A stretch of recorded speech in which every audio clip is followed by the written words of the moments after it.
Bonjour. Je veux tous vous remercier d'être là, surtout cette foule, parce que vous avez bravé la pluie, le feu et la tempête.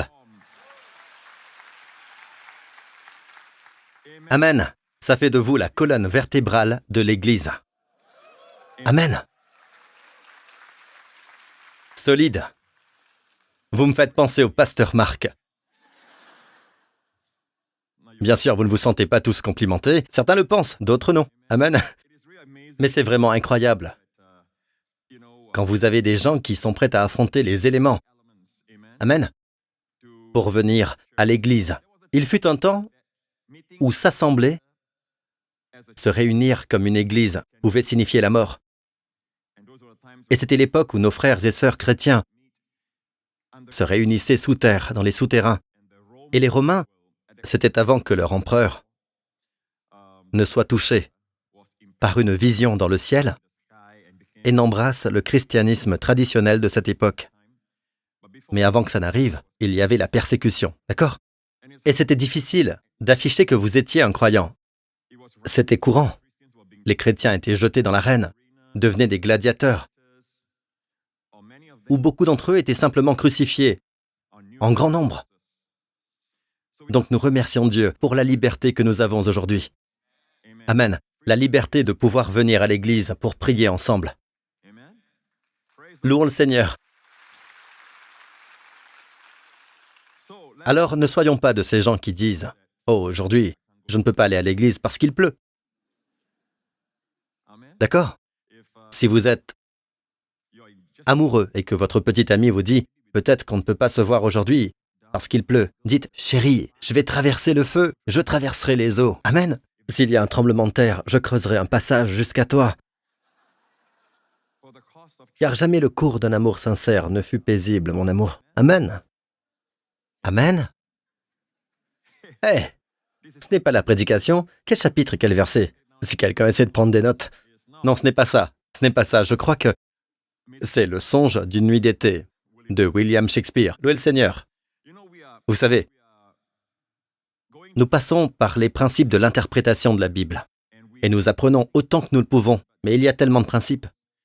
Et je crois que Dieu vous enseigne lui-même. Lorsque vous ouvrez les Écritures, ce qui est le plus nécessaire lorsque nous approchons la parole de Dieu, c'est d'avoir un cœur enseignable, un cœur humble. Vous savez, vous pouvez ouvrir la Bible, et si vous n'avez pas un cœur humble, vous n'avez pas un cœur enseignable. Vous l'ouvrez juste pour lire, pour accumuler des connaissances. Mais cela n'augmente pas la révélation. Alors, elle ne sert pas son but. Amen. Mais si vous venez à la Bible, peu importe que vous compreniez ou non tous les principes et que vous dites « Dieu, parle-moi », Dieu peut vous parler à partir de Jonas. Dieu peut vous parler à partir d'Ézéchiel. Et quand je dis « parle-moi », je veux dire que c'est une parole pour le présent. Amen. Je me souviens quand j'étais jeune, j'assistais au service pour la jeunesse dans l'église dans laquelle j'ai grandi. Je me souviens que ma mère, j'avais les cheveux longs et ma mère me disait « Fais-toi couper les cheveux, c'est vraiment trop long, fais-toi couper les cheveux, allez !» Et je me souviens être allé à ce service et ma mère m'a juste dit à ce moment-là, non, je n'avais pas de femme à cette époque. Ma mère m'a dit à ce moment-là, d'accord, à cette occasion particulière, mais coupe-toi les cheveux. J'ai assisté au service et tout à coup, j'ai regardé ma Bible et ma Bible en tombant s'est ouverte sur un verset de la King James. Coupe ta chevelure. Donc, je sais que Dieu peut parler. C'est pour ça que je dis ça. Vous savez, les gens disent que vous pouvez ouvrir une Bible. J'en ai parlé récemment. Vous ouvrez la Bible et il est écrit, parlant de Judas, il se retira et s'en étant allé, il se pendit. Alors vous dites, oh, ce n'est pas bon. Non, Seigneur, parle-moi encore. Et quoi que tu aies à me dire, fais-le vite. Bien sûr, ce n'est pas la voie à suivre. Mais si votre cœur est ouvert à Dieu et vous voulez savoir ce que Dieu vous dit, mais c'est toujours par la parole de Dieu. Amen. L'ennemi a peur de vous voir passer du temps dans la parole, à étudier la parole avec un cœur enseignable. Amen. Dieu peut enseigner aux gens qui sont enseignables. La Bible appelle cela être doux. Amen. Les gens sont facilement instruits. Et quand vous apprenez, vous recevez, vous faites comme « Ah, je veux que vous fassiez l'expérience de ce cœur chaud. Ce cœur chaud qui vient de la révélation. Amen. Pas une connaissance qui s'accumule, mais une révélation. Parfois, je dis cela à Dieu avant d'ouvrir la Bible. Je dis simplement, « Père, parle-moi à travers ta parole. Fais-moi voir Jésus. Amen. Accorde-moi des yeux qui voient et un cœur qui entend. » Et vous savez, je dis, « Seigneur, même quand je prépare mon message, je viens à ta parole, non pas pour accumuler des connaissances. Amen. Mais accorde-moi cette révélation. La connaissance est une faculté de l'intelligence et elle peut vous enorgueillir. Oh, je sais ceci. Oui, je sais déjà cela.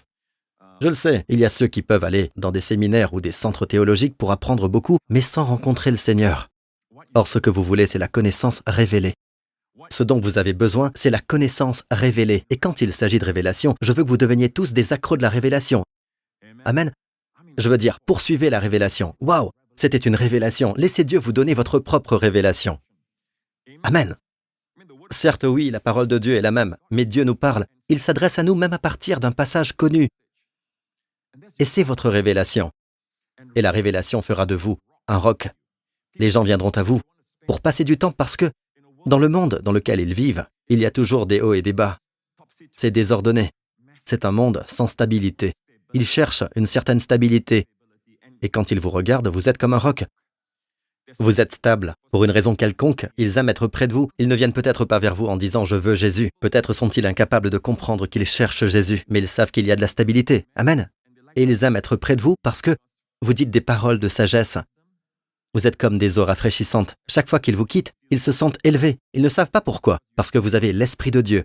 Et l'esprit de la dépression n'aime pas ça. Chaque fois que ces gens passent du temps avec vous, ils sont libérés de ces esprits pendant un moment.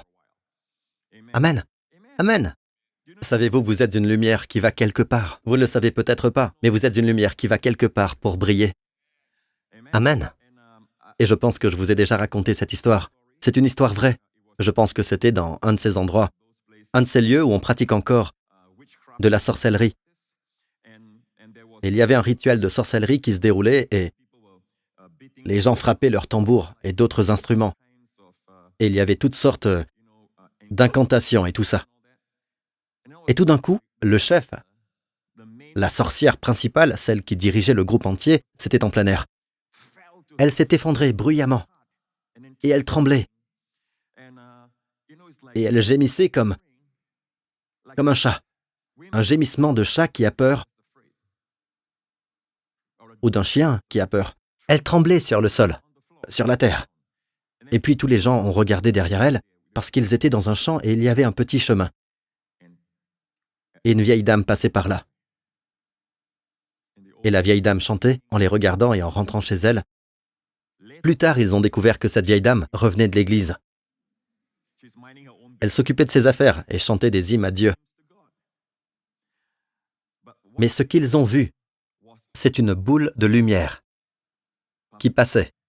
Et c'est ce qu'ont vu tous ces gens, les sorcières, les leaders parmi eux, ont dit avoir vu une boule de lumière. Les gens l'ont vu, mais ils ont vu une boule de lumière. Amen. Donc, vous ne connaissez pas votre influence. Et Moïse ne savait pas que son visage brillait. Regardez autour de vous. Amen. Déjà, les visages des gens brillent. Donc, la connaissance de la révélation est ce que vous voulez. Et quand Jésus a posé la question à ses disciples, à Césarée de Philippe, « Qui suis-je d'après les hommes ?» Les uns disent, vous savez, certains disent que tu es Jérémie, d'autres disent que tu es Jean-Baptiste, ressuscité des morts, et les uns disent ceci, les autres disent cela. Et Jésus dit, « Et d'après vous, qui suis-je » D'accord?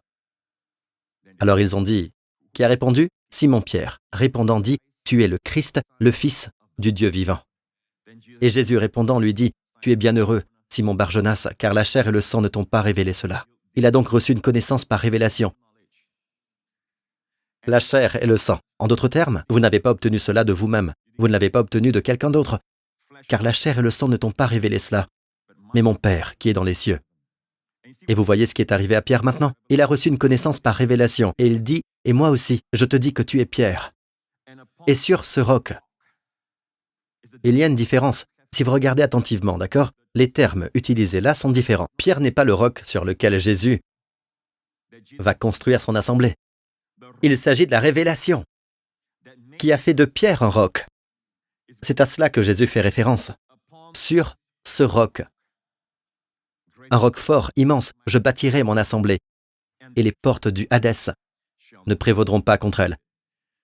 En fait, il y a une branche du christianisme qui dit « Oh, Pierre et le roc, vous voyez, Pierre, on a construit sur le roc. » Non, nous ne construisons pas sur Pierre. Nous ne construisons pas sur l'homme. Nous construisons sur Jésus-Christ. Il n'y a pas d'autre fondation que Jésus-Christ. Et ce roc dont il parle est la révélation de Pierre. Pierre, parce que tu as eu cette révélation, tu es maintenant solide comme un roc. Et vous tous aussi, une fois que vous avez cette révélation, une révélation de Dieu, ça vous rend solide. Amen. Louez le Seigneur. Êtes-vous prêts pour la parole? Souriez à votre voisin et dites, tu seras à côté de moi pendant les 3 prochaines heures. Autant apprendre à se connaître. Amen. D'accord. Et regardez quelqu'un d'autre, derrière ou ailleurs, et dites bonjour. Amen. Et regardez celui à droite et dites, la prochaine fois, portez du parfum. Amen. Oh. Désolé. Louez le Seigneur. Vous savez, les gens reviennent. C'est incroyable. Regardez autour de vous. Les gens ont faim de la parole de Dieu et ils sont prêts à braver la pluie. Je pense que je vois plus de gens ce matin, quand il pleut, que quand il fait sec. Peut-être qu'il devrait pleuvoir davantage. Amen. Ok, plongeons directement dans la parole. Et cela pourrait être le dernier de notre série sur la façon d'étudier la Bible. Amen. Je voudrais juste dire un mot à tous ceux d'entre vous qui étudient pour devenir pasteurs ou des enseignants de la Bible. Amen. Des missionnaires, des évangélistes. Pour les ouvriers, voici la parole de Timothée. Étudie-toi à te présenter approuvé à Dieu. D'accord? Ouvrier qui n'a pas à avoir honte. Ainsi comprenez que si vous n'étudiez pas, d'accord? Vous aurez honte. Amen. Vous aurez honte. D'accord? Il y aura des raisons d'avoir honte, mais si vous étudiez, vous n'aurez pas à avoir honte. Amen. Dieu a même dit à Josué, au début de son ministère ou de sa carrière en tant que capitaine du peuple de Dieu, d'amener ce peuple à la terre promise, dans un pays ruisselant de lait et de miel. Moïse vient de mourir. Josué a pris la relève. Mais la toute première chose que Dieu a dite à Josué est ceci, que ce livre de la loi ne s'éloigne pas de ta bouche et médite-le jour et nuit. Quel est le résultat? Car alors tu feras réussir tes voies et alors tu prospéreras. Un bon succès ne vous éloignera jamais de votre famille. Le succès n'est pas de regarder les chiffres jour et nuit. D'accord? Jusqu'à ce que vos yeux soient gonflés. Ce n'est pas ça le bon succès. Non, ce n'est pas le bon succès. Le bon succès vous donnera toujours le temps de servir le Seigneur. De venir à l'église, même le dimanche. Amen. Pour servir le Seigneur. Amen. Ce sera comme si l'argent travaille pour vous et non pas que vous travaillez pour l'argent. Ça, c'est une bonne réussite. Car alors tu feras réussir tes voies et alors tu prospéreras. Mais Josué, que ce livre de la loi ne s'éloigne pas de ta bouche et médite. En d'autres termes, mes amis, écoutez. Il y avait un ennemi, là, dehors. Dans la terre promise, il y avait des ennemis. Les mêmes, il y a 40 ans, souvenez-vous, ils ont vu des Anakim là-bas. Ils étaient toujours là. Les mêmes ennemis étaient toujours là. Si ça se trouve, ils sont plus établis maintenant, plus retranchés dans leur forteresse. Et nous savons que les murs de Jéricho sont épais. Donc l'ennemi est là. Les obstacles.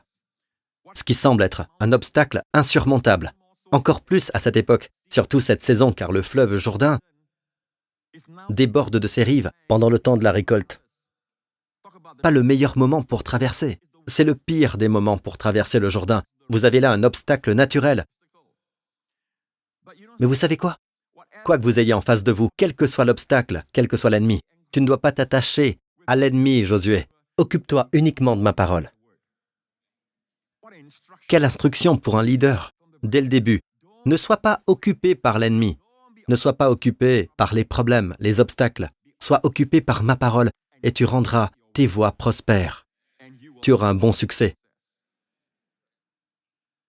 Amen. Vous savez, il y a une loi, je crois que c'est dans le Deutéronome,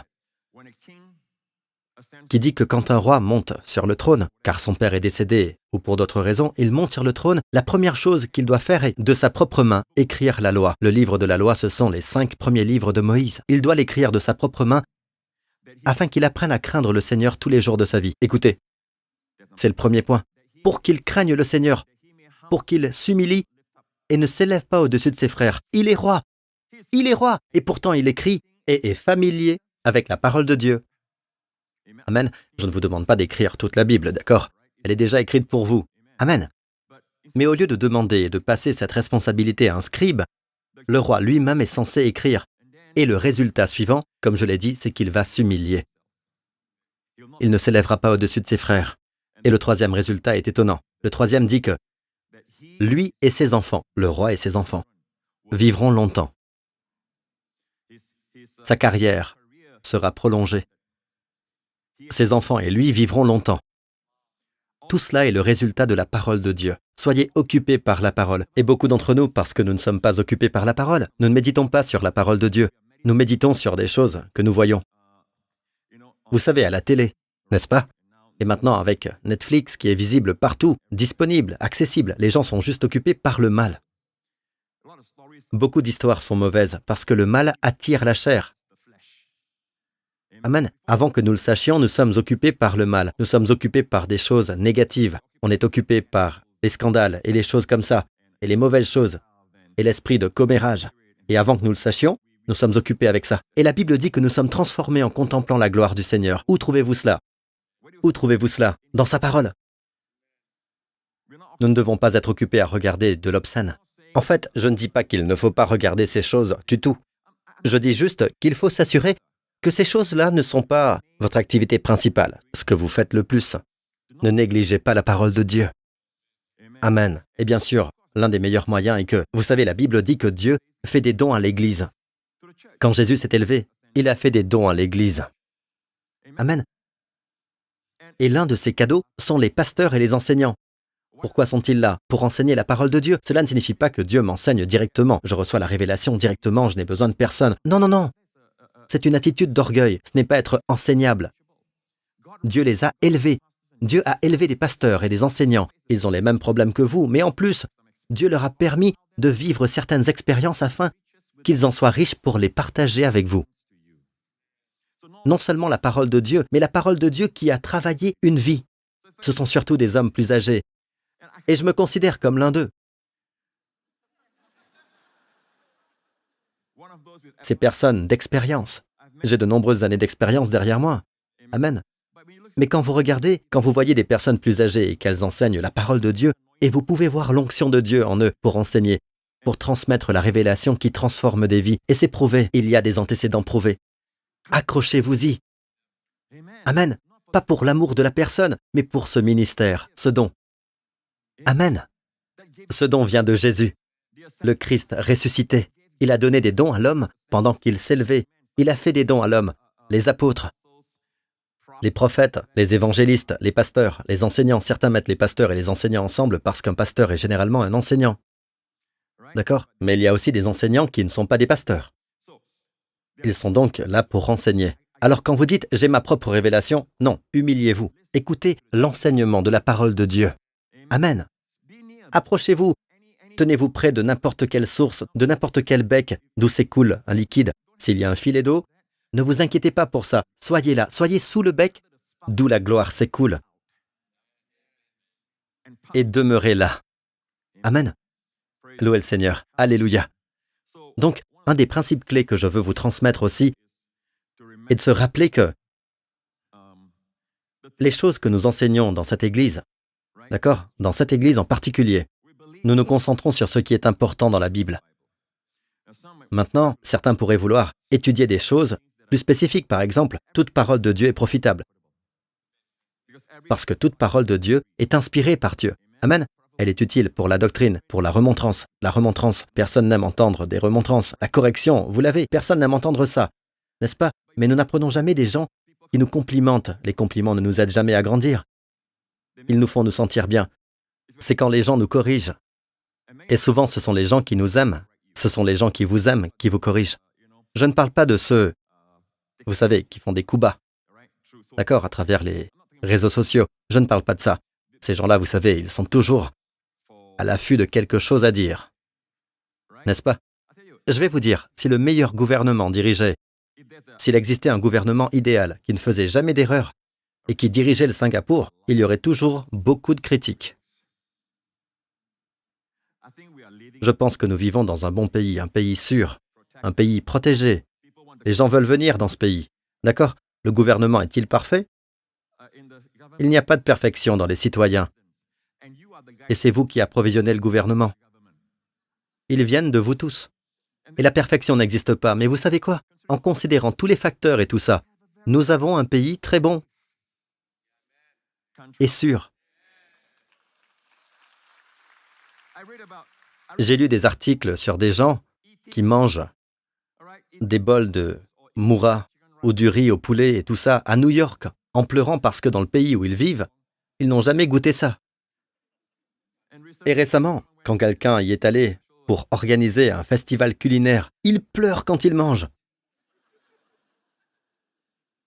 Nous les envions de vivre là-bas. Ils nous envient de vivre ici. Les gens ne sont pas heureux parce que l'herbe est toujours plus verte ailleurs. Jusqu'à ce que vous passiez de l'autre côté, comme je l'ai fait il y a plusieurs années, quand j'étais en Nouvelle-Zélande, avec des frères. Nous étions là pour le ministère et je leur ai dit « Arrêtez la voiture !» parce que c'était si vert, si beau. Et j'ai sauté par-dessus la clôture et j'ai couru. Les collines sont vivantes. J'ai littéralement couru. J'aime la nature et c'était si vert. Un vert, comme vous ne pouvez pas l'imaginer. C'était tellement vert. Littéralement l'herbe la plus verte. Donc nous étions sur la route, je leur ai dit d'arrêter. J'ai sauté par-dessus la clôture et couru à travers la verdure. Et je me suis arrêté. Une fois qu'on est de l'autre côté, on voit certaines choses. Je regarde autour de moi et il y a ce truc marron. Du marron tout autour de moi. Du marron ici, du marron là. Et c'était pas du chocolat. Oh. Il y en avait des sèches, il y en avait des fraîches. Et je regarde à ma chaussure, ma belle chaussure. Et je me dis, oh non, mais qu'est-ce qui... Je n'avais pas vu de là-bas. Je n'ai vu que du vert. La morale de cette histoire, c'est que le mariage de quelqu'un a toujours l'air plus joli, plus beau. Et les réseaux sociaux ont cette intention cachée. D'accord? Pour que vous soyez dans un endroit de dépression, que vous soyez dans une situation où vous aurez des problèmes de santé mentale. La vie de tout le monde est bonne, sauf la mienne. Déconnectez-vous. Je ne veux pas dire complètement, je dis juste qu'il ne faut pas passer trop de temps. Ne soyez pas un esclave de cela. Ne soyez pas un esclave de cela. Votre vie est plus importante que de savoir qui est la petite amie actuelle de ce type, et qui est ceci. Non, votre vie est plus importante. Votre vie est importante, le temps est précieux. Il vous passe à côté, il passe à toute vitesse. Amen. Puis j'ai réalisé que c'est ce qui se passe. D'accord? Avant que je ne parle clairement, certains d'entre vous ont déjà eu la révélation de ce que sont ces trucs marrons. Des excréments. Des excréments de moutons. D'accord? L'herbe est plus verte de l'autre côté. Mais quand vous allez de l'autre côté, que voyez-vous? Du popo. D'accord? Mais vous ne le voyez pas de là où vous êtes. D'accord? L'un des principes clés de l'étude de la Bible, qui, comme je viens de le dire, nous nous efforçons d'enseigner, et qui nous définit. Amen. En fait, il y a beaucoup de principes à partir desquels, mais les choses que je sens que Dieu veut que je partage avec vous sont les choses principales qui changent vraiment nos vies. Numéro 1, je sais qu'il y a 8 alliances dans la Bible, mais quand vous tenez votre Bible, elle commence avec l'Ancien Testament. Et ensuite, nous avons le Nouveau Testament. D'accord? C'est tout ce que vous avez besoin de savoir pour grandir dans le Seigneur. Amen. Pour continuer à bénéficier des bénédictions de Dieu. Il y a 8 alliances. Intéressez-vous à cela quand vous aurez du temps. Par contre, les pasteurs ainsi que les leaders doivent s'y impliquer à fond. Amen. S'ils veulent pouvoir partager avec intelligence spirituelle les choses qu'ils disent. Mais pour vous, vous avez juste besoin de connaître la loi, l'ancienne alliance et la grâce, la nouvelle alliance. Cela vous sera très utile. Mais si vous pensez que votre nouvelle alliance commence avec « Ok, ma nouvelle alliance, Malachie, le dernier chapitre de Malachie, il est dit Nouveau Testament. Ah, je suis maintenant dans le Nouveau Testament. » Non, vous n'y êtes pas. Vous êtes juste à l'endroit où Jésus est né. D'accord? Maintenant, Jésus. Écoutez attentivement. C'est ici que certaines choses sont controversées. Mais bon, rien de nouveau, non? D'accord? C'est controversé parce que les gens, vous savez, ils ont tous droit à mon opinion. Ok. Chaque enseignant de la Bible a son opinion, n'est-ce pas? Amen. Mais je m'efforce par la grâce de Dieu de prêcher avec exactitude. Testez par vous-même. Vous n'êtes pas des idiots. Vous n'êtes pas des idiots. J'ai enseigné devant vous tous. C'est quelque chose d'ouvert. Ce ministère est une chose ouverte. En fait, comparé à de nombreux enseignants, ce ministère a beaucoup plus de gens qui testent. J'ai des gens qui testent, qui examinent, m'a-t-on dit, chaque semaine. Amen. et certains m'aiment et d'autres ne m'aiment pas. Je me demande pourquoi. Amen. Alors ne vous inquiétez pas. Si c'est testé, examiné, prouvé, peu importe, ça a passé l'épreuve du feu. Beaucoup de feux. Ce ne sont pas que des tirs amis. Amen. Des feux différents. Et je suis maintenant... Je me sens comme Josué. Comme si j'avais 120 ans. Mais non, 110. Il est mort à 110 ans. Je suis âgé aujourd'hui. Voyez vous-même. Mais, peuple de Dieu, vous pouvez décider. Regardez, voyez dans la Bible par vous-même. Allez directement aux Écritures. Êtes-vous prêts? Galates 4. Laissez-moi vous montrer quelque chose sur la loi et la grâce. Ce n'est pas parce que votre Bible dit là, Nouveau Testament, que le Nouveau Testament commence là, ok? La Nouvelle Alliance. Le Testament est une alliance, d'accord? Ancienne Alliance, Nouvelle Alliance. Je sais qu'il y a 8 alliances, dont beaucoup se trouvent dans l'Ancienne Alliance. Mais fondamentalement, la chose que Dieu traite avec eux est la loi et la grâce. Que vous soyez sous la loi ou sous la grâce, Ancienne ou Nouvelle Alliance. D'accord? Galates 4 dit ceci. Mais quand l'accomplissement du temps est venu, cela fait référence au temps où Jésus viendrait. D'accord? Mais quand l'accomplissement du temps est venu, Dieu a envoyé son Fils, né de femme, né sous la loi. Regardez ça, il est né sous la loi. Il est né sous la loi. Ok, souvenez-vous de ça. Quoi que Jésus ait fait, il est né sous la loi. Maintenant, nous savons qu'il est au-dessus de la loi. Oui, il est au-dessus de la loi. Il a donné la loi. Amen. Comme par exemple, la loi dit que vous ne pouvez pas toucher un lépreux. Vous serez contaminé. Vous serez impur. D'accord? Jésus a touché le lépreux. Et j'ai déjà entendu des enseignements qui disaient que quand Jésus a touché le lépreux, il a dû avoir recours aux cendres de la génisse rouge. D'accord? Pour se purifier. C'est blasphématoire. Jésus a touché le lépreux. Il n'a pas attrapé ce que le lépreux avait. Le lépreux a attrapé ce qu'il avait. La guérison, la santé, la plénitude. Le lépreux a été guéri. Jésus n'est pas venu. Écoutez bien, quand Jésus vient, il n'est pas là pour appliquer la loi sur vous. S'il appliquait la loi, personne ne pourrait venir à lui. Tous ces pécheurs ne viendraient pas à lui. Et il ne les a jamais qualifiés. Il y a donc un changement, ok? Mais avant de regarder ce changement, regardez ceci. Il est né sous la loi, souvenez-vous-en, afin qu'il rachetât ceux. Pourquoi est-il né sous la loi? Afin qu'il rachetât ceux qui étaient sous la loi, afin que nous reçussions l'adoption. Puis il y a ceux qui lisent le Nouveau Testament. En fait, mon fils m'a demandé récemment, « Abba, pourquoi est-ce qu'ils écrivent les mots de Jésus en rouge ?» J'ai répondu, « Très intéressant, mon fils, tu as remarqué ça. Mais toutes les Bibles ne mettent pas Jésus en rouge. Certaines personnes veulent juste que vous le sachiez, au cas où vous ne le sauriez pas. Que c'est Jésus qui parle. En fait, vous pourriez le savoir, parce que juste avant qu'il parle, il est écrit « Et Jésus dit ». Jésus a répondu à Pierre. D'accord? Pas besoin de mettre du rouge. Plus vous mettez du rouge, plus le reste n'est pas la parole de Jésus. Mais en fait, même Romains, 1 Corinthiens, 2 Corinthiens, Galates, Éphésiens, Philippiens, il s'agit à chaque fois des paroles de Jésus.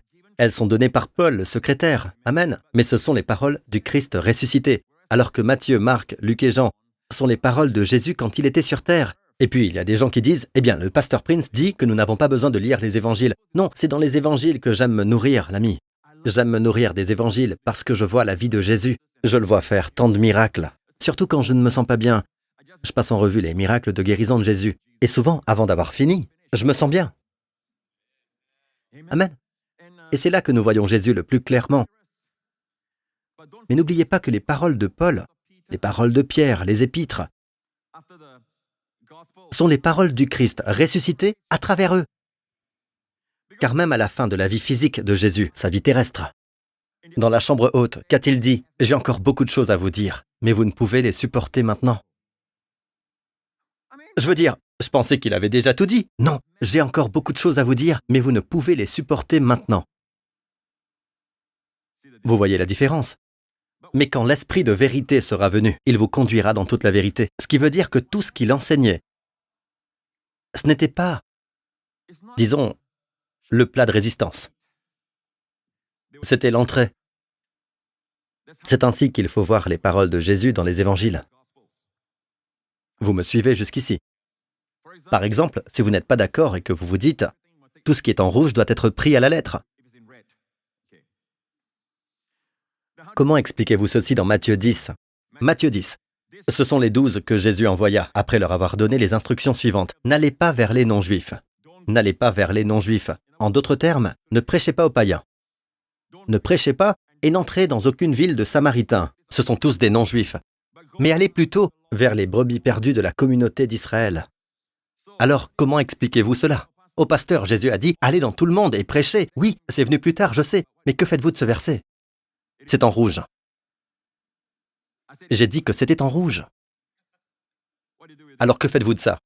Nous pouvons l'expliquer en disant que plus tard, il dit « Allez dans tout le monde ». Oui, mais que faites-vous de ce verset? Il est dans l'Évangile. Vous êtes donc tenu de l'interpréter à la lumière de l'époque. N'est-ce pas? Vous devez donc admettre que vous l'interprétez à la lumière de l'époque. Sa première venue est pour les Juifs,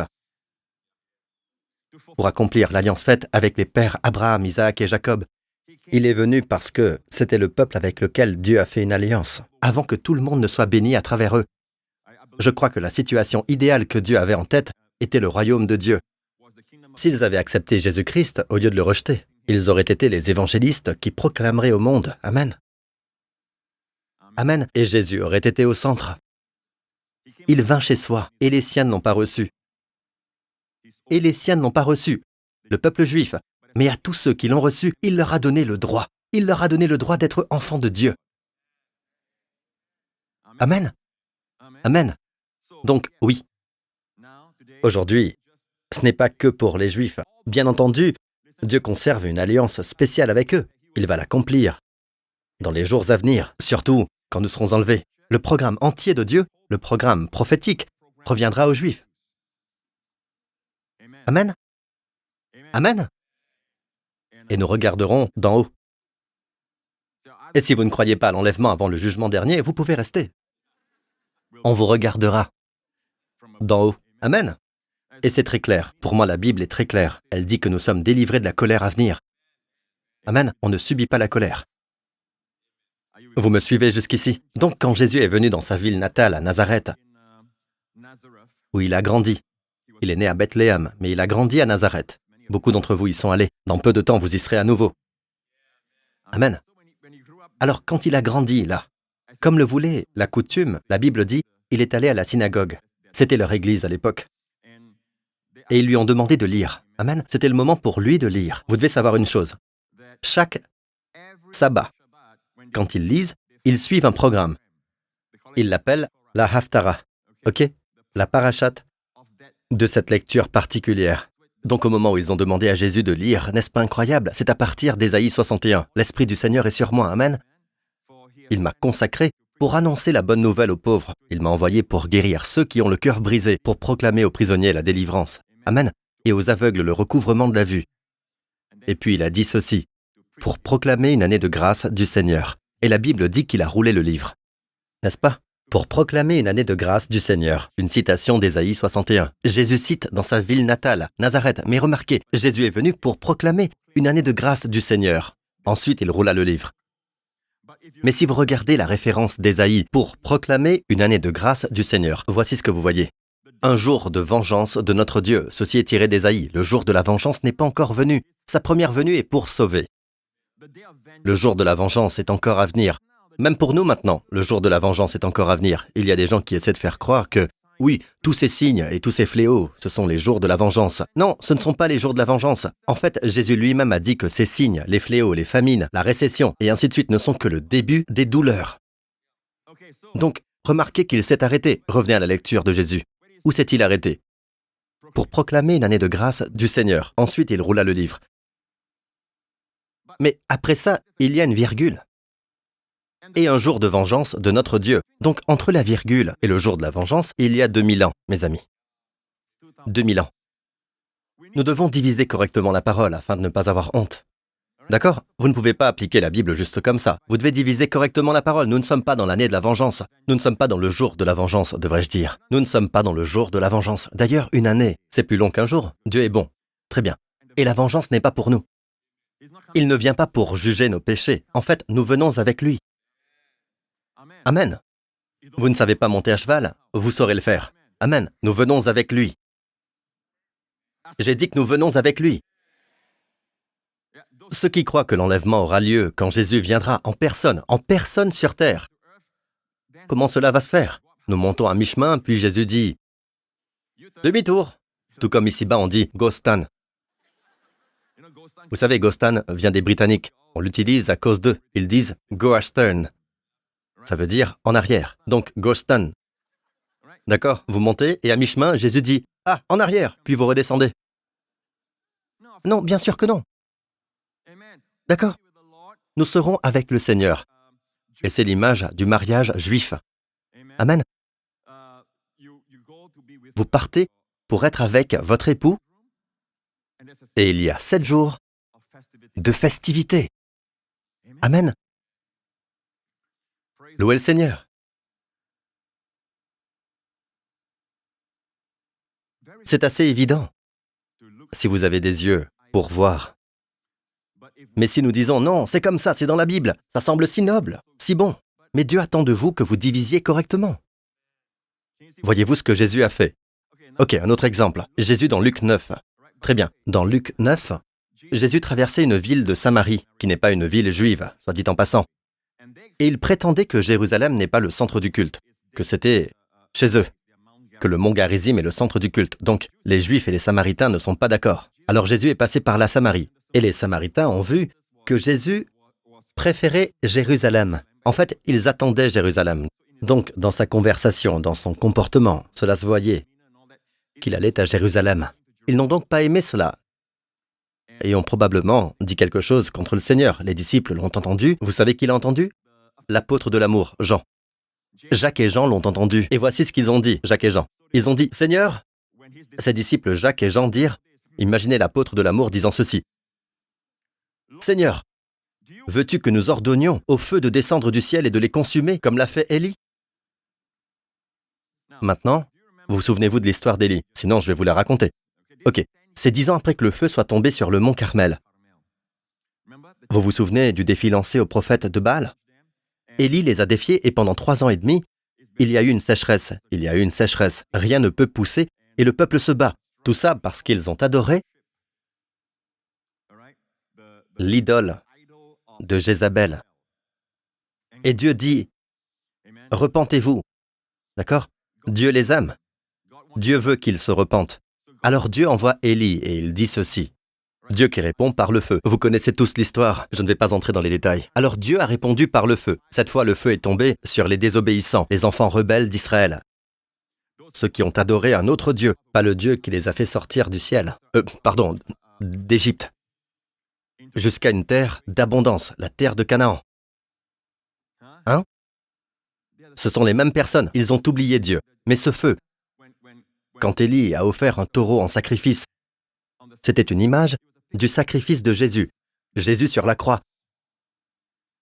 Et quand le feu est tombé, est-ce que le feu est tombé sur le peuple coupable? Non, il est tombé sur la victime innocente. C'est une image de Jésus.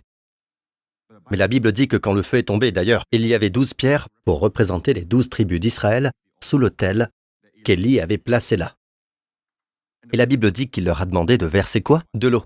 Encore. Et encore et encore. La Bible dit que lorsque le feu est tombé, il a consumé le taureau, il a consumé le bois, il a consumé les 12 pierres. Il a consumé les 12 pierres. D'ailleurs, vous irez là-bas bientôt. Quand vous serez là-bas, vous ne verrez pas les pierres. Ne les cherchez pas, elles ont toutes été consumées. Tout a disparu. Ainsi, dans l'Ancien Testament, le jugement est plus grand que le sacrifice. Mais, dans le Nouveau Testament, Jésus s'est accroché à la croix, portant vos péchés et mes péchés sur cet arbre. Lorsque le feu est tombé, cette fois-ci, Jésus a crié, « Tout est accompli !» Il a achevé tout le jugement.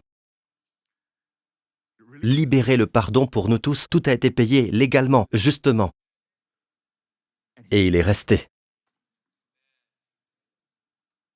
Quand il a crié « Tout est accompli », le jugement est terminé. Il est resté. Cette fois, le sacrifice est plus grand que le jugement. Vous voyez? D'accord? Alors 10 ans sont passés. Et maintenant, le peuple est toujours rebelle.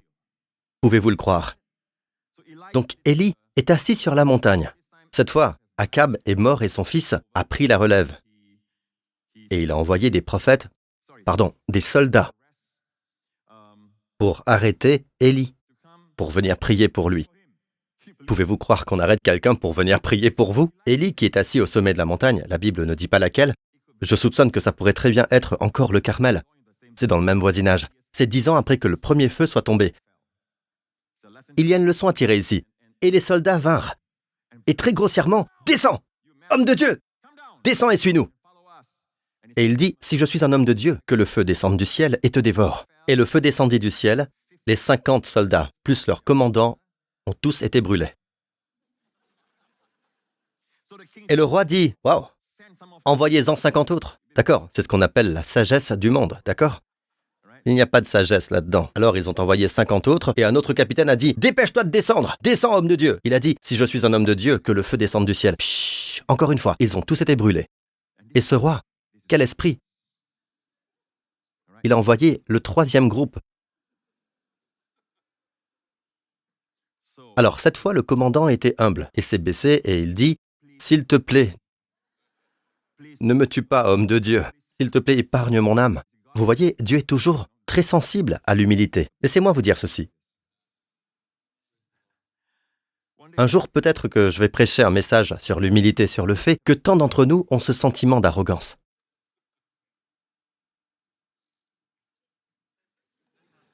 Prêchez-le, Pasteur Prince.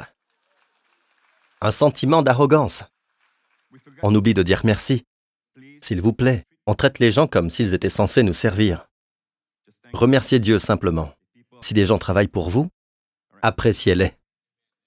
Amen. Même vos employés de maison, appréciez-les. Un jour, vous ne les aurez peut-être plus, alors vous saurez ce qu'est la vie. Remerciez-les. Appréciez-les. Ne soyez pas si calculateur. Ne soyez pas calculateur. Ne les punissez pas pour tout.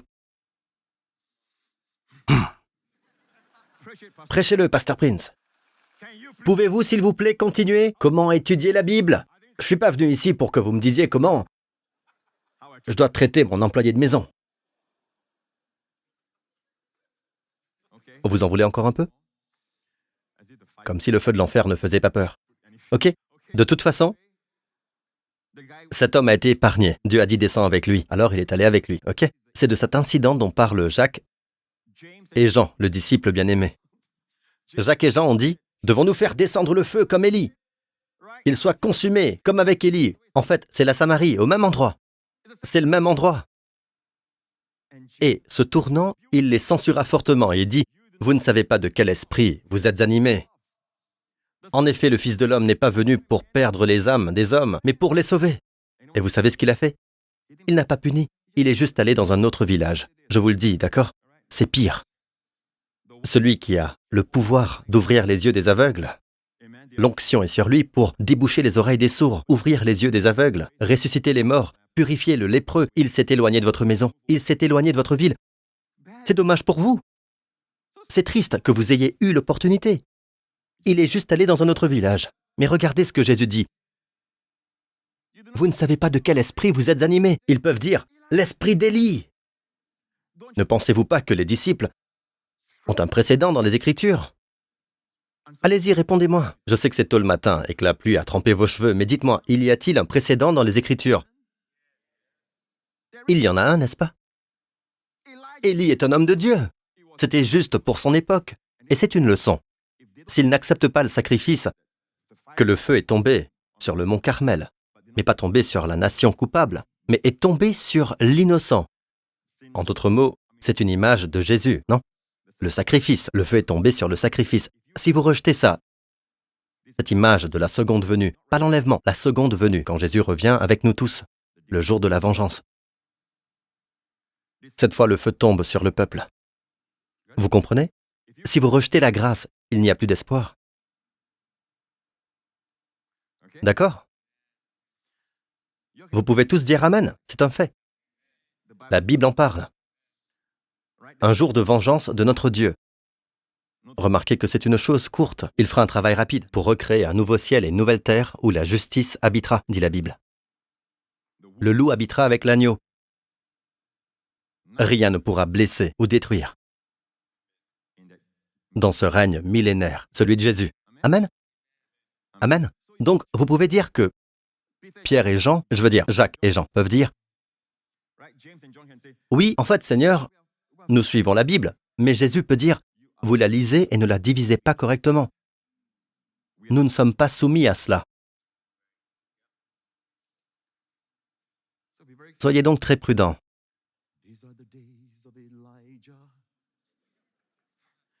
Soyez très prudents. Oui, je comprends. Avant que Jésus revienne, il y aura un esprit d'Élie. Mais remarquez bien que ce n'est pas pour appeler le feu ou le jugement, c'est pour retourner le cœur des pères vers le fils et le cœur des fils vers leur père. Parce que Élie et Élisée ont ressuscité des enfants des morts. C'était leur ministère. Tenez-vous-en à cette partie, l'esprit et la puissance d'Élie, pas pour faire descendre le jugement. Il y a des gens qui sont heureux quand certaines choses se produisent, parce qu'ils ont prophétisé que cela arriverait à tel ou tel pays. Quel genre d'esprit êtes-vous? Heureux quand le jugement tombe sur les gens?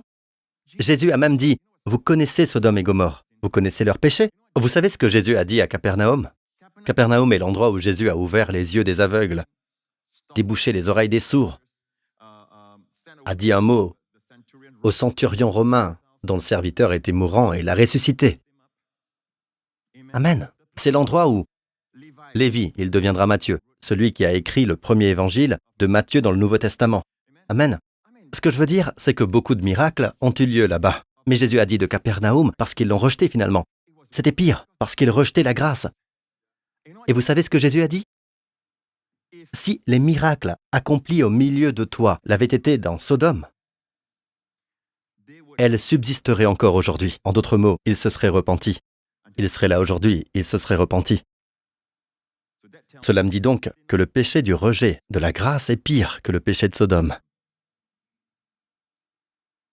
De plus, en disant cela, les jugements, même de Jésus, c'est encourageant pour moi. Car il y a ceci, il dit, « Car si les miracles accomplis au milieu de toi l'avaient été dans Sodome, elles subsisteraient encore aujourd'hui. » Cela nous donne la clé pour approcher Sodome. Quelle est la clé? Les miracles. Si Sodome avait des miracles, donc si vous rencontrez des gens dans le besoin, qui sont déprimés, car ils ont un style de vie qui a causé telle dépression ou une telle agitation intérieure, vous devez prier pour eux. Ne les jugez pas, priez pour eux. Faites des miracles dans leur vie. C'est ce que Jésus dit. Et vous savez qui sont ceux qui doivent faire des miracles? Regardez votre voisin, celui qui ne porte pas de parfum. Regardez l'autre voisin. Oui, dans leurs mains. Vous savez quoi? Écoutez, ce n'est pas difficile. Jésus dit, « Voici les signes qui accompagneront ceux qui auront cru. En mon nom, est-ce que vous croyez? » D'accord? L'un d'eux est, « En mon nom, ils pourront chasser des démons. Ils poseront les mains sur les malades et ceux-ci seront guéris. » Donc, seront guéris, c'est au futur, non? Mais l'imposition des mains d'abord, ensuite ils guériront. L'imposition des mains d'abord, non? Alors regardez ça. Tout le monde lève les mains. Ce sont des mains. Que faire avec les mains? Imposer. Sur qui? Les malades. Qu'arrive-t-il aux malades? La guérison. Est-ce que ça dit que vous les guérissez? Non. Quel est votre rôle? Posez les mains. Les mains. Imposez-les. Que leur arrive-t-il? Quel est leur rôle? Se rétablir. Peuvent-ils se rétablir? Peut-être? Non. Jésus dit, ceux-ci seront guéris. Ça peut être le même jour, peut-être dans 3 jours, peut-être une semaine. Ceux-ci seront signifie qu'ils se rétabliront. Le ciel et la terre disparaîtront, mais mes paroles ne disparaîtront pas. Amen. Maintenant, vous pouvez dispenser la guérison par d'autres moyens aussi. L'huile d'onction, à distance. Amen. Mais Jésus a ordonné, dans Marc 16, il a mentionné, ils poseront les mains. Donc, si vous êtes malade, vous le savez, nous avons un groupe à chaque service, nous avons le centre de guérison, notre salle de guérison. Amen. Demandez aux ouvreurs de vous aider à trouver votre chemin. Ils sont tous prêts. Ils ont tous des mains. Tous. Amen. Ils ont tous des mains. Certaines mains sont très grandes. Ça ne dit pas grande main, petite main, d'accord? Main chétive, ça ne dit pas quel genre de main. Votre part, les mains. Votre part, imposez. La part de Dieu est de guérir. C'est le pouvoir. Si j'obéis et que rien ne se passe, pourquoi devrais-je avoir honte? Je ne suis pas le guérisseur. Je vous l'ai déjà dit, si j'étais le guérisseur, je guérirais mon visage. Je ne ressemblerais pas à ça. Ne riez pas si fort. Chaque fois que je partage ça, vous riez tous très fort. Ok, donc, après ça, je prierai aussi pour le visage du pasteur Marc. Donc, il y a une division entre la loi et la grâce. Vous le voyez, les amis. Êtes-vous avec moi jusqu'ici? Très bien. Un autre principe que nous devons apprendre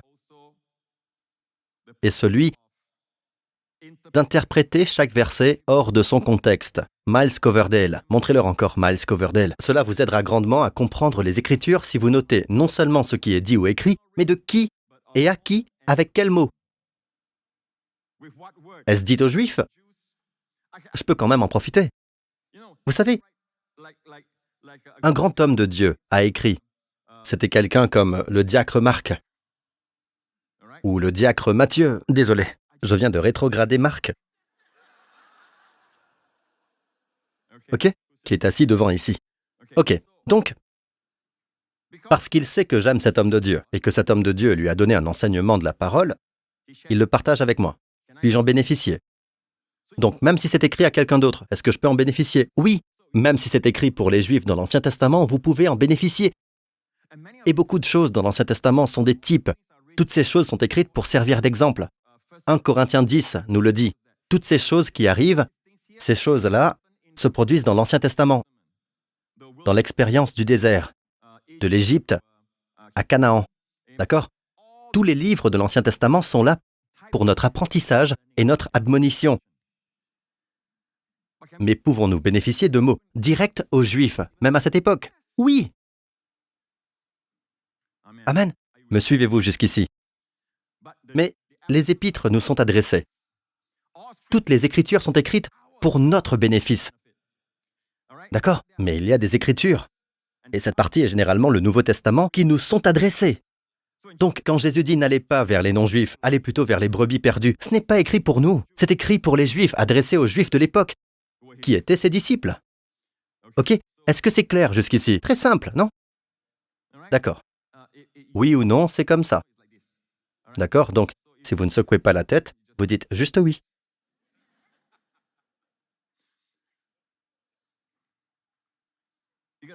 Il nous faut apprendre, les amis.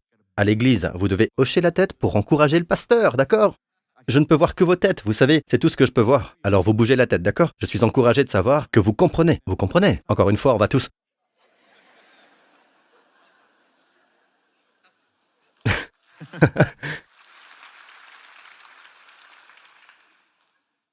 Alors, à qui?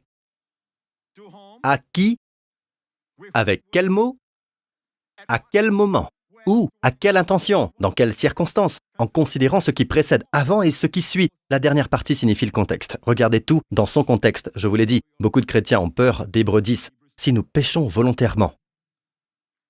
Tout péché est volontaire dans ce sens. Ce doit être un type spécifique de péché volontaire dont l'auteur parle dans Hébreux 10. Amen. Et si nous étudions Hébreux 10 depuis le verset 1 jusqu'à « si nous péchons volontairement », nous constatons qu'il s'agit d'un rejet du sacrifice du Christ, une fois pour toutes.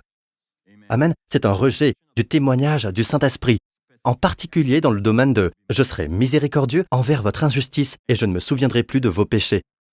C'est un rejet de la parole du Père qui dit « j'enlève la première loi et je vous donne la seconde ». Amen. Donc, quand vous rejetez tout ça, c'est pécher délibérément. Mais je suis sûr que vous n'êtes pas des gens qui sont assez stupides au point de rejeter le Seigneur Jésus-Christ, n'est-ce pas? Est-ce que je m'adresse aux bonnes personnes? Vous n'êtes pas de ceux qui rejettent le Seigneur Jésus-Christ. Quand tout est fait pour vous, il vous aime. Vous voyez, le Seigneur ne vous demande jamais, même quand vous le servez, si vous y pensez, il ne vous demande jamais de faire quoi que ce soit pour lui, de le servir ou de faire quoi que ce soit. Il ne vous demande jamais quoi que ce soit jusqu'à ce qu'il ait tout donné pour vous. Et alors il se réjouit.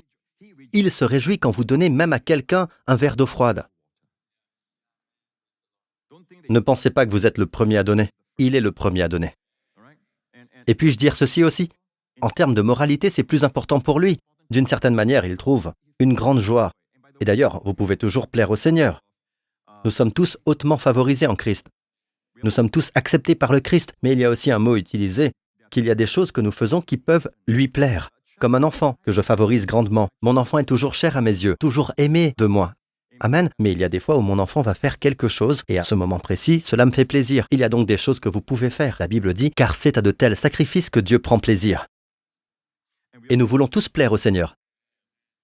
N'ai-je pas raison? J'ai dit que nous voulons tous plaire au Seigneur. Amen.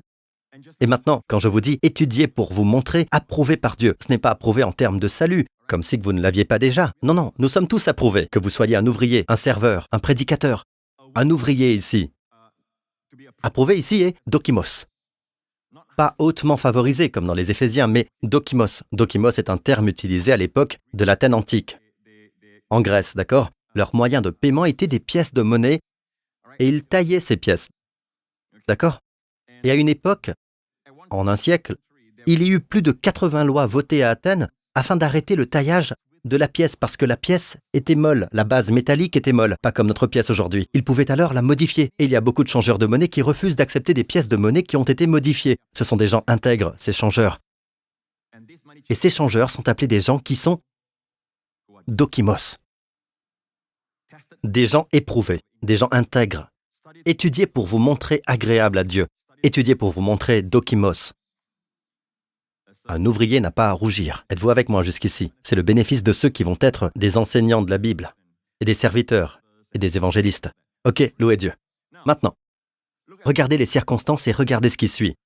J'aime utiliser ce verset parce qu'il y a deux choses que nous pouvons apprendre d'ici, comme vous le verrez tout à l'heure. Allons au chapitre 2 de Philippiens. Vous apprenez? Très bien.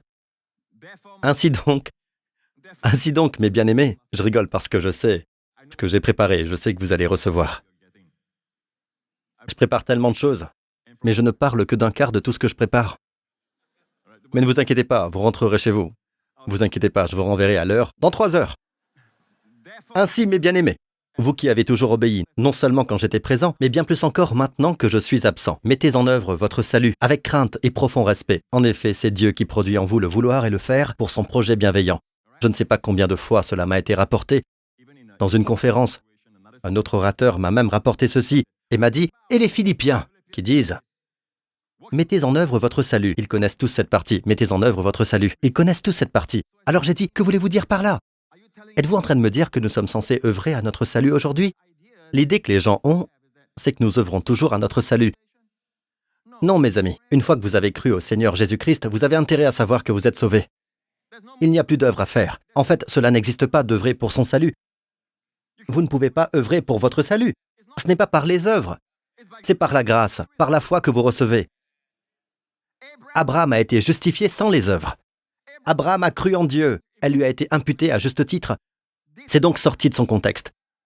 Qu'a dit Miles Coverdale, l'homme qui a traduit la Bible en anglais? La Bible complète. Ce n'était pas Tyndale. Il n'a traduit que l'Ancien Testament. Mais Miles, qu'a dit Miles? Allez voir le contexte.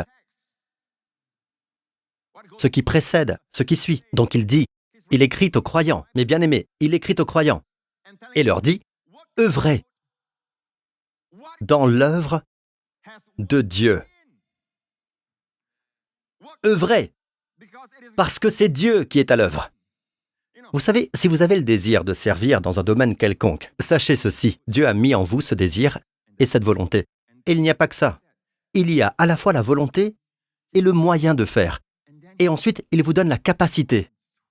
Waouh! Amen! Vous avez le désir de prier pour les malades, amen? D'aider les femmes en difficulté, amen? Si c'est votre désir. Amen? Qui a mis ce désir là? C'est Dieu. Il vous donne ce désir, cette volonté. Et le pouvoir de le faire aussi vient de lui. Mais remarquez qu'il dit, mettez en œuvre votre salut. Vous l'avez déjà. Au fait, salut veut dire plénitude, guérison. Amen. Toutes les bonnes choses de la Bible, toutes les bénédictions de Dieu, c'est dans le salut.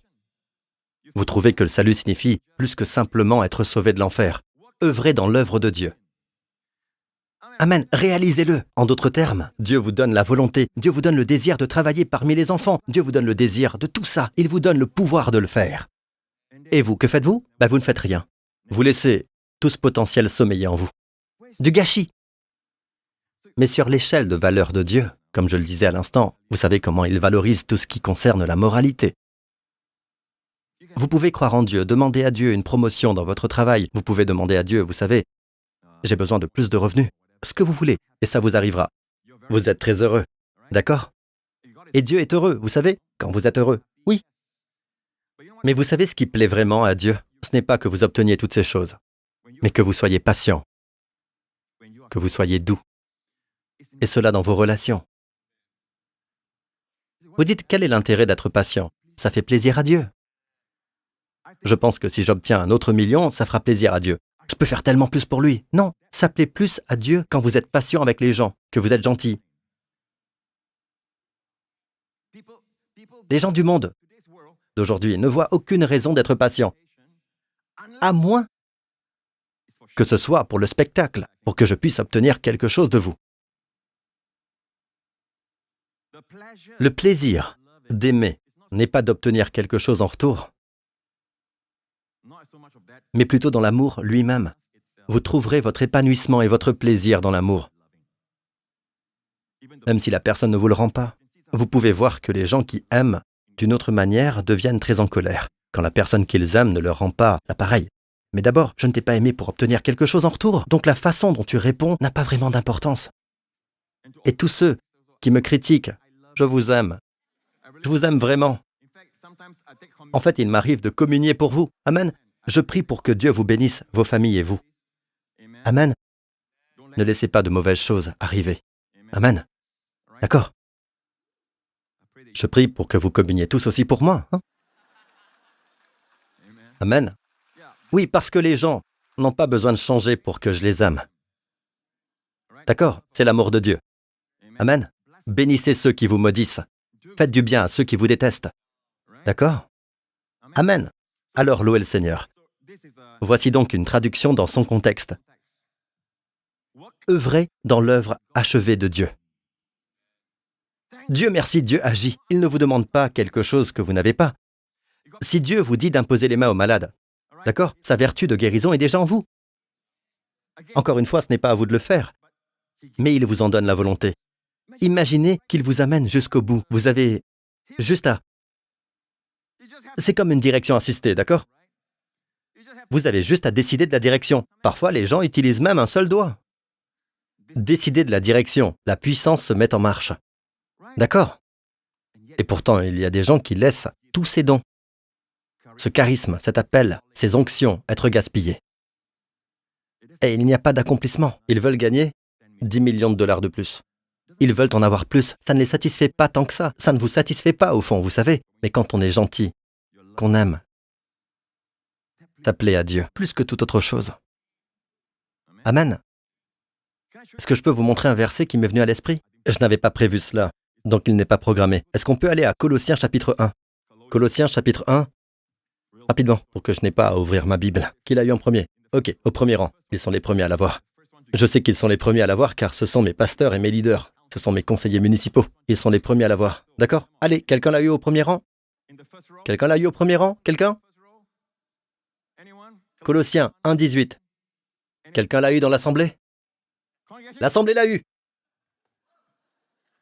Diacre, diacre, diacre, diacre. Pasteur, pasteur, pasteur, pasteur, partout. Ok. Qu'est-ce que ça dit? Quel est le verset? Vous serez fortifiés. C'est Colossiens 1, 11. Oui, 1, 11. Ok, je n'ai pas ouvert ma Bible encore. Dieu soit loué. Dieu merci, j'ai l'Esprit du Christ. Amen. Ok, regardez, regardez. Étant fortifié, je cite Darby, étant fortifié en toute force. D'accord? Selon la puissance de sa gloire. Pour toute patience et constance, avec joie. Votre nouvelle traduction dit persévérant ou fermeté, d'accord? Avec joie, persévérant et patient. N'ai-je pas raison? 3 mots. Vous avez le mot dunamis, kratos, doxa. Et il y a le mot, écoutez, renforcer, d'accord? Pouvoir, kratos. Il y a le mot doxa, gloire. Puissance glorieuse. En fait, le mot là dans le grec est la puissance ou la force de sa gloire. Regardez bien mes amis, vous savez que Dieu fait toutes choses divines. Vous savez pourquoi le pouvoir divin vient sur vous? Vous savez pourquoi le pouvoir divin, la puissance divine vient sur vous? Vous savez pourquoi le pouvoir divin, la puissance divine vous fortifie? Quand il est dit que Jésus a grandi, il se fortifiait en esprit. Qu'est-ce que ça veut dire? Ça veut dire exactement cela. Faire de vous une personne plus patiente. Quoi? Toute la puissance. Si vous pouvez afficher le verset, si vous l'avez trouvé, Esti, affichez-le, oui, pour que tout le monde puisse le lire, d'accord? Étant fortifié en toute force, selon la puissance de sa gloire. Vous voyez ça? Nous avons la puissance divine, le pouvoir divin, la force divine. On a la gloire. Vous voyez ça? Et pourquoi faire? En parlant de vous, c'est une prière d'ailleurs. Paul prie pour toute patience et constance avec joie. Écoutez, si vous pouvez être le premier, la patience. Il devrait y avoir endurance. Hupomone, endurance. L'endurance est pour les épreuves, les circonstances mauvaises et défavorables. Vous endurez. Vous vous tenez bon pour le Seigneur. Amen. Vous continuez à faire ce qui est bien, même si on vous met la pression pour faire ce qui est mal. Amen. Les gens disent des choses sur vous, vous endurez. Vous endurez. Est-ce que vous écoutez? Vous écoutez? Très bien. Le prochain, la constance. C'est pour les gens. C'est là que la patience est utile. Le premier, c'est l'endurance. Le second est en fait la patience. C'est le mot makrotumio, d'où vient macaroni. Macro signifie long. D'accord? Makrotumio, tumio c'est le caractère, avoir un long caractère. Parce que l'opposé, le caractère court, signifie quoi? Vous êtes impatient. Donc Dieu dit, la parole de Dieu dit que Dieu veut vous renforcer dans quel but? Pour que vous deveniez une personne ferme, une personne endurante, et cela dans des circonstances qui sont défavorables. Et ensuite, la patience envers les gens. La patience envers les gens. Et vous pensez que c'est tout. Dieu dit, je suis patient avec vous depuis si longtemps déjà. Tu sais à quel point je suis patient avec toi ou pas?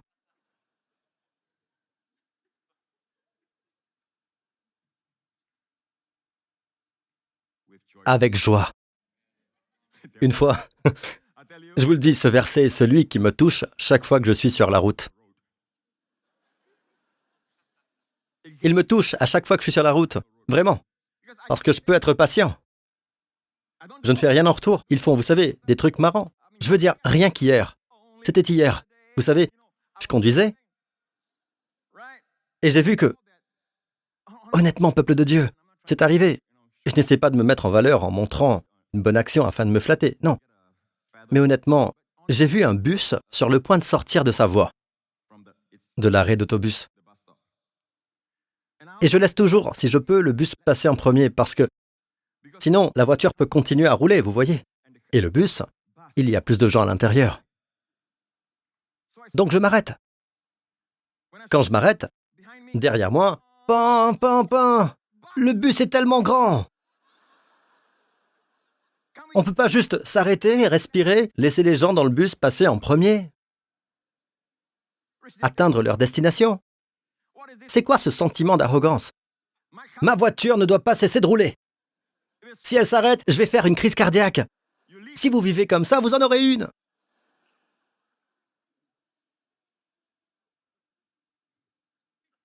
Alors j'ai dû tourner sur une petite voie et pardonner à ces plaisantins. Pardonne-leur, Seigneur, au nom de Jésus. Pardonne-leur. Alors je me suis dit, patience, avec joie.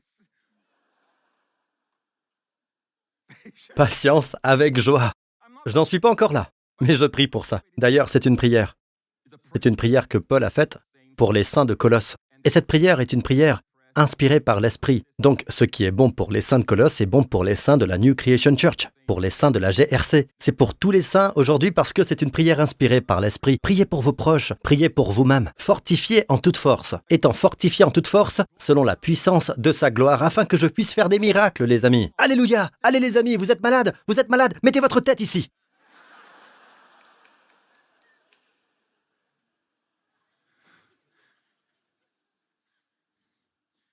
Aveugle? Venez ici. Laissez-moi vous cracher dans les yeux. Pour ceux qui ne le savent pas, il y a eu un cas dans l'Évangile. C'est arrivé, d'accord? Allez, venez. Venez, venez. C'est prêt. Allez. Nous pensons que le pouvoir est... Non, non, non. Non, non. Dieu, je veux dire, c'est agréable au Seigneur, oui. Mais si vous voyez ce qu'il cherche, c'est avec toute la puissance. Il libère sa puissance, sa force, afin que vous puissiez être une personne qui endure. D'accord? Avec joie. Et une personne qui est patiente avec les gens. Avec joie. Parfois, nous voyons nos responsabilités comme des devoirs, alors qu'en fait, d'autres personnes n'ont pas la même responsabilité et elles aimeraient l'avoir, parce que pour eux, ce n'est pas une responsabilité, c'est un privilège. Pour vous, votre privilège est devenu une responsabilité.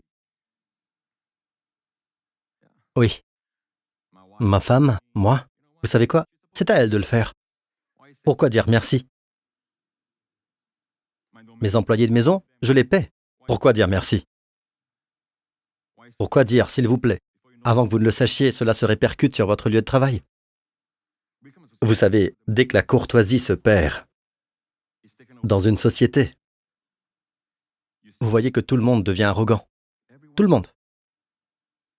Vous ressentirez la douleur parce que si vous offrez un cadeau, par exemple,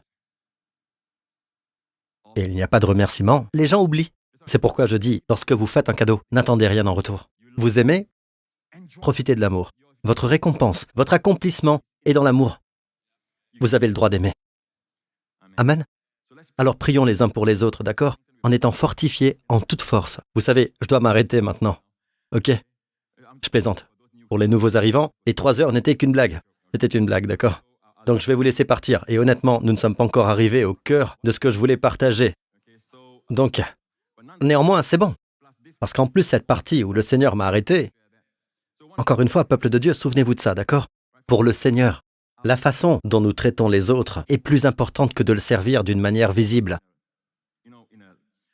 d'une manière dramatique où les autres peuvent voir, parce que nous pouvons le servir pour de mauvaises raisons, pour être vus par les hommes. Amen. Surtout les leaders, nous devons vérifier nos cœurs et nos motivations parce que est-ce qu'on sert pour être vu par les hommes? Alors vous savez quoi? Votre service devient comme souillé par celui que vous servez. Je n'aime pas ça. Je n'aime pas voir un leader, dès qu'il entend qu'il y a une personne célèbre dans l'assemblée, il arrête tout pour la faire passer en premier, qui qu'elle soit. Et c'est arrivé il y a de nombreuses années, Dieu m'en est témoin, c'est arrivé il y a longtemps, un leader qui disparaît, foncé sur cette autre personne parce qu'elle est riche. J'ai vu son comportement et je me suis dit, ben dis donc. Mon problème est que les gens veulent manger avec moi. Il y a des gens qui sont assez riches, d'accord? Ils veulent manger avec moi, mais je ne fais que passer du temps avec cela. Je n'évalue pas les gens. Amen. Riches, pauvres, vous êtes tous les mêmes. Amen. Je vous vois en Christ. Vous êtes très favorisés. Vous êtes glorieux. Amen. Alors priez chaque jour, Dieu, fortifie-moi en toute force, selon la puissance de sa gloire, pour toute patience et constance, en endurance, en patience, avec les gens, avec joie. Vous trouverez tout d'abord que vous pouvez atteindre la patience, mais pas la joie, peu importe. C'est une manifestation 30 fois plus importante. Amen. Oh, j'étais si proche jusqu'à ce que je vous rencontre. Amen. J'étais patient avec tout le monde. Maintenant, je vous ai rencontré. Maintenant, c'est le contraire de la joie, d'accord? Mais vous savez quoi? Pensez-y, si Dieu met tous ses attributs, le divin dunamis, le divin kratos, la puissance, le pouvoir, la gloire, ça doit avoir beaucoup d'importance pour lui. N'est-ce pas? Êtes-vous bénis? Amen.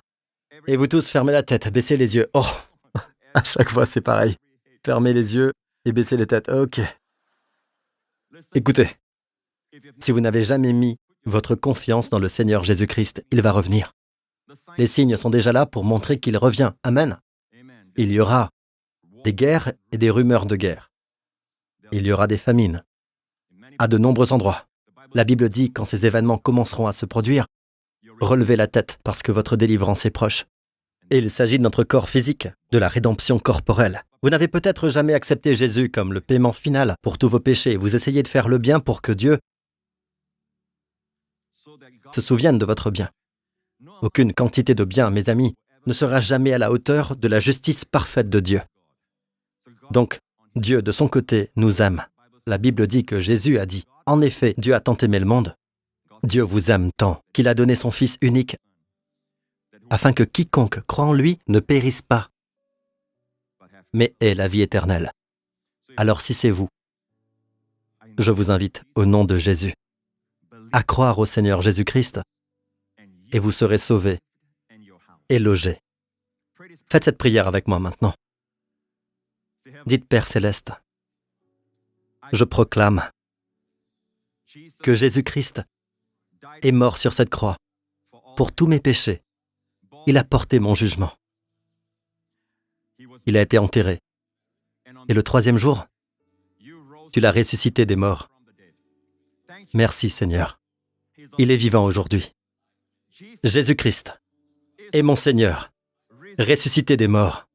Sa victoire est ma victoire. Sa justice est ma justice. Sa proximité avec toi est maintenant ma proximité. Merci Père. Jésus-Christ est mon Seigneur, maintenant et pour toujours. Et le sang de Jésus m'a lavé de tous mes péchés. Au nom de Jésus. Et dites tous, Amen, Amen, Amen. Louez le Seigneur. Mettez-vous debout. Pour cette semaine à venir, pour vos familles et vous, que les bénédictions viennent, de nombreuses bénédictions, qu'elles viennent les unes après les autres, qu'elles vous recouvrent, afin que vous soyez une immense bénédiction pour les gens qui vous entourent, partout où vous allez. Que la grâce de Dieu soit sur vous. Grâce sur grâce sur grâce, faveur sur faveur, encore et encore, afin que vous puissiez dispenser cette faveur. De même qu'il fait abonder vers vous toute grâce et toute faveur, afin que vous ayez l'abondance pour toute bonne œuvre. Puissiez-vous y plonger cette semaine. Que le Seigneur vous fortifie. Père, fortifie chacun de nous en toute force, selon la puissance de ta gloire, pour toute patience et constance, avec joie, pour cette semaine à venir. Au nom du Seigneur Jésus-Christ. Amen. Ok, attendez, avant de partir, je dois vous avertir d'abord, parce que une fois que vous aurez fait cette prière, cette semaine, sachez-le, ok? Si vous êtes testé, soyez complimentés. Dieu pense que vous êtes assez important pour vous recruter dans son armée. Amen. Amen. Oui, Dieu vous bénisse. À très bientôt.